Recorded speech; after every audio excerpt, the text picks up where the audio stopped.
Yo, what's up guys, welcome to my humble YouTube channel where I bring you fanfiction that will brighten your days. Before we start, a subscribe is greatly appreciated, and don't forget to leave a like and ring the bell icon so you won't miss exciting new fanfiction stories. Oshi no Ko X Tensura by StaciaPLE Chapter 3 Disappointment. After that encounter with the director, the film moved along swiftly. I had numerous scenes, so I'm excited to see how it ended. On another note, Aqua and the director kept talking to each other while the filming was ongoing. It seems to me that they've hit it up.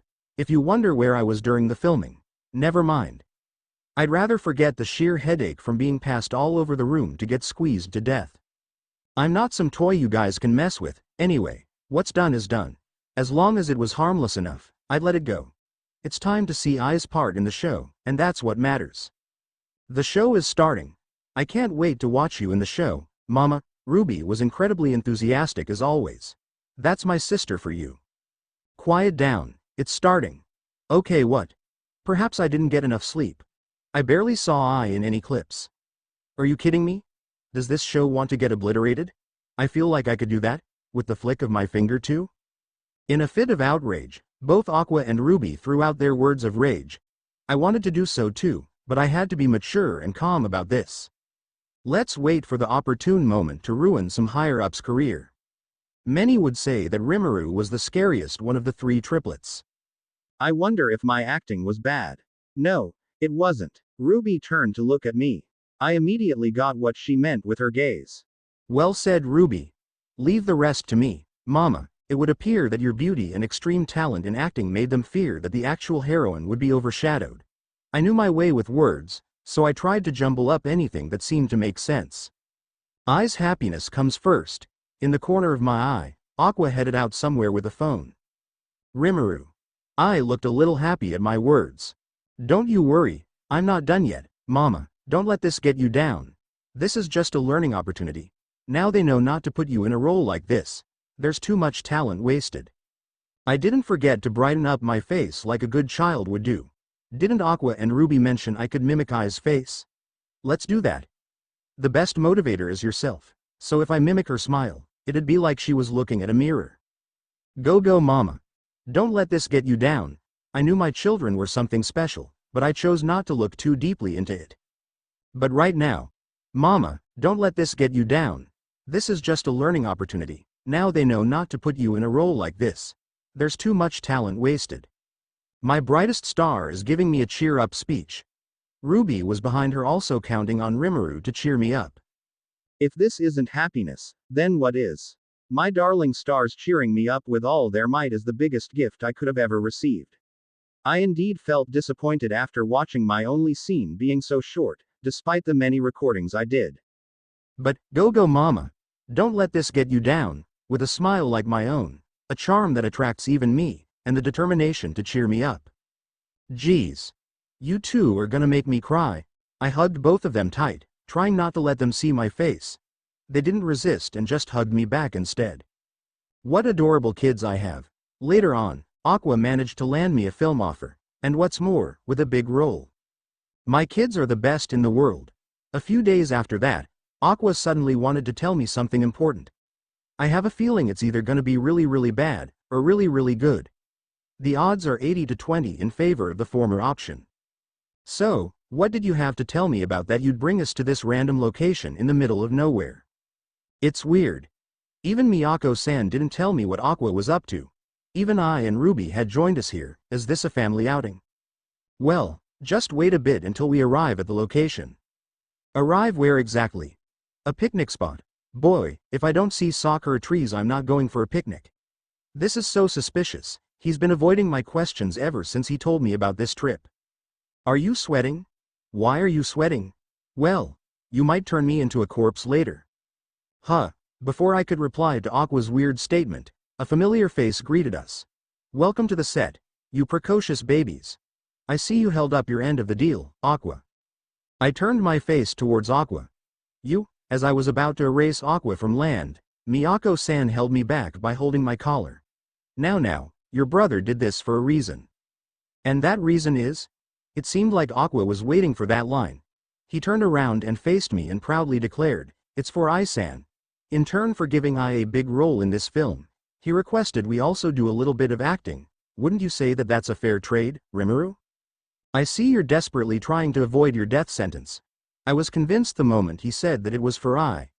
This hysterical performance would be great on film, so I'm gonna pretend I wasn't convinced. I've got an idea. Why don't I play a character since we're doing a film anyway? Maybe I can influence what role the director would put me in. Here goes nothing. Ehem, director, Aqua-kun. You two are so unfair.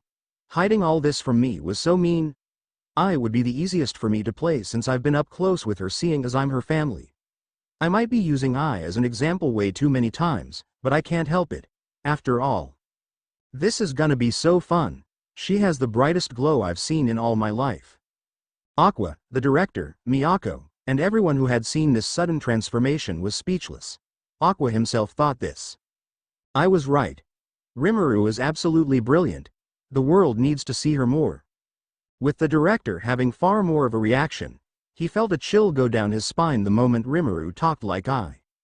What is this uncanny talent? To be able to control my emotions so well, are we dealing with a prodigy? No. It's something far more. This could very well change Japan's entertainment industry as a whole, maybe even the world. What's the hold up? Come on, let's go. Rimuru was a talent none of them had ever seen. With her body forwards, she bent her body just the perfect angle and looked back at us with her arms behind her. Let's go already. With that, everyone snapped back. Kid, you are gonna need a bigger role. The director looked serious. He seemed to brainstorm right where he stood. I'll be back. Hey you, guide them to the set.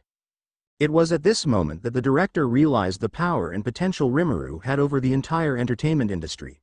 A superb talent at a very young age. A talent level that even most actors triple her age couldn't achieve. I better not fumble the bag, or else I could delay her rise to stardom for even a fraction of a second. Ruby, can you stop clinging onto me? For some odd reason, Ruby was clinging to me ever since she woke up. This is gonna hinder the act I'm putting on. Endure it, you've gone through worse.